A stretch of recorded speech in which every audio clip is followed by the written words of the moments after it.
मुलायम सिंह यादव की ओर से बार बार इस बारे में जो आने वाली पीढ़ियां हैं राजनीति में, उनके लिए ये जिक्र किया जाता कि अगर आपको राजनीति में लंबा चलना है, टिकाऊ रहना है, तो 3 बातों का ध्यान रखना जरूरी है।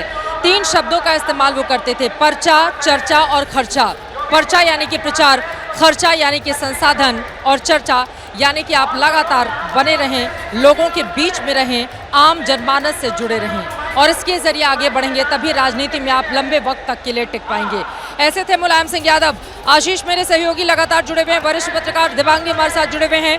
दिबांग, अब सीधे आपके पास आते हुए, चूंकि कई बार हम सब ने देखा है मुलायम सिंह यादव ने अपनी विचारधारा से बिल्कुल अलग इतर जाते हुए कई ऐसे फैसले किए जिससे लोगों को बहुत चौंकाया। उनका पहला फैसला जब जनता पार्टी के समर्थन से पहली बार उत्तर प्रदेश के वो मुख्यमंत्री बनते हैं 1989 में। उनका दूसरा फैसला बाबरी विध्वंस के बाद जब वो कांशीराम के साथ जाकर बीजेपी को हराने के लिए चुनावी मैदान में जाते हैं और जीत हासिल करते हैं। उनका तीसरा बड़ा फैसला 2009 में जिस कल्याण सिंह के सबसे ज्यादा मुखालफत वो किया करते थे, उस कल्याण सिंह को वो एटा से समर्थन दे देते हैं और वो जीतकर सांसद चुने जाते हैं। मुलायम सिंह यादव के ये जो चौंकाने वाले फैसले रहे हैं, आज की तारीख में इन फैसलों को कैसे देखा और सुना जाए, पढ़ा जाए? दिबांग जी हाँ, देखिए ये उनके चौंकाने वाले फैसले रहे। एक तो वो बड़े प्रैक्टिकल प्रैग्मेटिक किस्म के नेता रहे। आपने उल्लेख किया किस तरीके से वो उन्होंने हाथ मिलाया कांशीराम के साथ। अभी हम देखें तो अखिलेश यादव ने किस तरह से हाथ मिलाया मायावती के साथ। लेकिन अगर आप देखें तो इसका एक पास्ट भी है। ये बड़ी कोशिश की थी लोहिया जी ने भी कि किसी तरह से BR अम्बेडकर के साथ वो रहें, और उनका ये कहना था कि अगर पिछड़े और दलित मिल जाएं तो बहुत बड़ा एक बहुत बड़ी संख्या बनती है, और इस बड़ी संख्या के आधार पर बहुत कुछ किया जा सकता है देश में। और मैनकाइंड नाम की एक पत्रिका थी, वो एडिट करते थे लोहिया जी। उन्होंने आर्टिकल लिखने के लिए उनको चिट्ठी लिखी। जब वो बाई इलेक्शन लड़े, वहाँ पर प्रचार करने गए लोहिया जी, मिलने की भी बात हुई, लेकिन दोनों मिल नहीं पाए, लोहिया और BR अम्बेडकर। लेकिन तब से एक ये कोशिश रही, और जितने भी समाजवादी रहे उनकी हमेशा ये कोशिश रही कि पिछड़ों को किसी तरह से दलितों के साथ मिलाया जाए। अगर आपको ध्यान हो तो शुरुआती जितने भी नेता रहे समाजवादियों के, वो सब पिछड़ा वर्ग से नहीं रहे। तो बड़ी कोशिश रही कि पिछड़ों को। आपके पास अखिलेश यादव यहाँ पर आ गया है। बहुत देर से उनके जो चाहने वाले थे वो इंतजार कर रहे थे। अखिलेश यादव देखिए उनके गले में जनेऊ है, चूंकि पूरी प्रक्रिया जो अंतिम संस्कार की है वो पूजा पाठ के जरिए आगे बढ़ा रहे हैं। बहुत देर से उनके समर्थक इंतजार कर रहे थे, तो वो आगे आते हैं, सभी का हाथ जोड़ते हैं, अभिनंदन करते हैं, उसके बाद वो पीछे की तरफ चले जाते हैं। ये देखिए अखिलेश यादव को देखने के लिए वहां पर कितनी बड़ी तादाद में लोग मौजूद हैं, और कई ऐसे जो विपक्ष के भी तमाम बड़े नेता हैं, बड़े चेहरे हैं, वो भी मुझे मंच पर इस वक्त दिखाई दे रहे हैं। इन चेहरों पर भी आपकी टिप्पणी दिबांग में चाहूंगी, और लोगों का जो हुजूम वहां पर उमड़ा पड़ा है। देखिए अब समाजवाद की विचारधारा को मजबूती से आगे ले जाने की जिम्मेदारी अखिलेश यादव के कंधे पर है।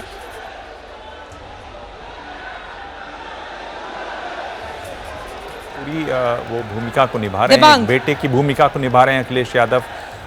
जितने भी जो भी वहाँ पर धार्मिक अनुष्ठान है वो सब कर रहे हैं। वहाँ हम देख रहे हैं कि जनेऊ के साथ दिखाई दे रहे हैं, और बड़े नेता आए हुए हैं, भारी भीड़ है।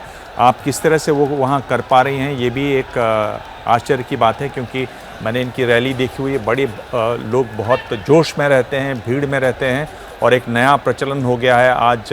अब देख रहे हैं ये जो लगातार फ़ोन है, वीडियो लोग लगातार बनाते रहते हैं, तो उसके लिए भी धक्का मुक्की काफ़ी वहाँ पर हो रही होगी फिलहाल, ये जो दिखाई दे रहा है। लेकिन अखिलेश यादव ने जिस तरह से संभाला है समाजवादियों की ये जो कोशिश थी, जिसके बारे में मैं बता रहा था कि आप पिछड़ों को और दलितों को एक साथ लाने की कोशिश करें, इस पर वो काम कर रहे हैं। पिछड़ों का जो बेस है वो बड़ा करने की कोशिश कर रहे हैं, और जो मुस्लिम नेता हैं उनको जोड़ने की कोशिश कर रहे हैं।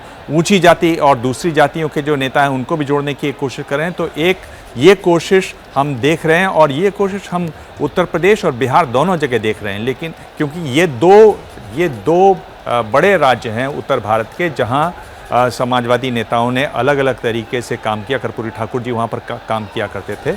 और इनमें अगर आप देखें, समाजवादी नेता जब शुरुआती दौर के थे तो उसमें पिछड़े बहुत कम हुआ करते थे, तो पिछड़ों को मौका मिला। और वो यही कहते थे, पिछड़े जो शुरुआती पिछड़े आएंगे, उनके बाद जो अगली पीढ़ी आएगी वो एक उनसे कहीं ज़्यादा कमिटेड होंगे इस कॉज के लिए। और वही हम एक तरीके से देखने की कोशिश कर रहे हैं। वहाँ तेजस्वी यादव हैं, यहाँ अखिलेश यादव हैं।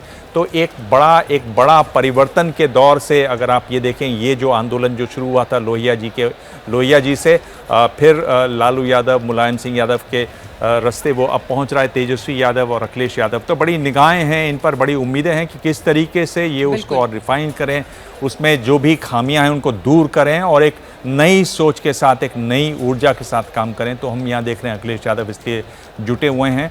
और एक बात जो मेरे ख्याल से दोनों नेताओं को सीखने की है, युवा नेताओं को सीखने की है, जो मुलायम सिंह यादव ने कर दिखाया। आप लोगों से मैं बात कर रही थी सुबह, मैं सुन भी रहा था बाकी, और मैंने भी खुद भी अनुभव किया है कि किस तरीके से आपको छोटे से छोटे व्यक्ति को, कार्यकर्ता को उससे बात करनी है, एक संवाद करना है, उसको ये एहसास दिलाना है कि वो भी उतना ही महत्वपूर्ण है।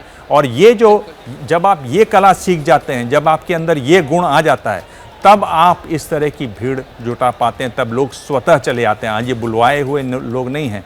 और मेरे ख्याल से जितनी भी रैली की होंगी उनमें से सबसे बड़ी ज़्यादा भीड़ जो होगी वो आज आई है, जिसमें लोग खुद आते हैं, क्योंकि ये वर्ड ऑफ माउथ होता है। आप किसी एक से बुलाकर बात करें, वो 36 लोगों को और बताता है, आगे इस तरह से बात फैलती है। तो ये युवा नेताओं को, ये जो ख़ासतौर पे 2 युवा नेता हैं, इन लोगों को सीखने की ज़रूरत है कि किस तरीके से एक बैरियर को तोड़ना है। आप सत्ता में हैं, आप बैरियर, आपको इनको एक चुनौती है, क्योंकि इनके जो चाहे लालू यादव हो, चाहे मुलायम सिंह यादव हो, वो ज़मीन से उठ कर आए, उन्होंने सत्ता देखी नहीं थी, वो सत्ता तक पहुँचे। इन लोगों के लिए चुनौती है कि ये इनके पिता मुख्यमंत्री रह चुके हैं, कई बार मुख्यमंत्री रह चुके हैं, तो इनके पास एक बैरियर है। आप एक किले में बंद रहते हैं, आपको किले की दीवार से बाहर निकलकर, दरवाजे से बाहर निकलकर आम लोगों से जुड़ने की कोशिश करनी चाहिए, क्योंकि जिस तरह की ये पार्टी है, जिस तरह का वोट बैंक है, उसमें गरीब से गरीब, आम से आम व्यक्ति से जब तक आप नहीं जुड़ेंगे तब तक आगे ये का बहुत रास्ता नहीं महत्वपूर्ण बात आप कह रहे हैं। दिमाग में फौरन लौटूंगी आपके पास, फौरन लौटूंगी। अब जो नई पीढ़ी है समाजवादी विचारधारा की, वो कैसे अपने पिता की इस परिपाटी को, इस परंपरा को, उनकी विचारधारा को आगे ले जाती है, कहाँ तक ले जाने में कामयाब रहती है, इस पर लगातार हमारी नजर बनी रहेगी। क्या मजबूरी है मेरी, बताइए।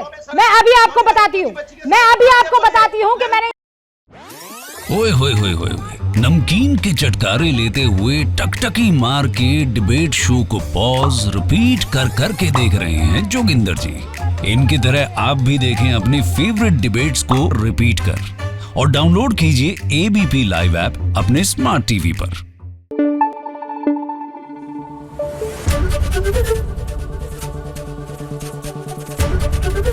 एबीपी न्यूज आपको रखे आगे।